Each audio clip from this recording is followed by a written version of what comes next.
Hello সবাইকে। তো আজকের অর্ডারের মেনুতে ছিল বাঙালি স্টাইলে ভেজ ফ্রাইড রাইস, ছিল মালাই কোফতা, ছিল দই কাতলা, আমাদের স্পেশাল চিকেন, আমের চাটনি পাঁপড়ও ছিল, আর আমাদের ইউএসপি ভাপা দই ছিল। তো সবার ফার্স্ট আমি মালাই কোফতাটা বানিয়ে নিয়েছি, এরপর দই কাতলাটাও করে নিয়েছি। তো এরপর চলে আসছে বেশি করে ভেজিস, কাজু কিশমিশ দেওয়া ঝরঝরে বাঙালি স্টাইলে ভেজ ফ্রাইড রাইস। কি দারুণ লাগছে না? টেক্সচারটা জাস্ট একবার দেখো।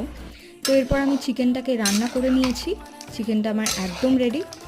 আর সব শেষে খাবারগুলোকে কন্টেনারে ভরে দিয়েছি। সবাই প্লিজ জানিও আজকের ভিডিওটা কেমন লাগলো।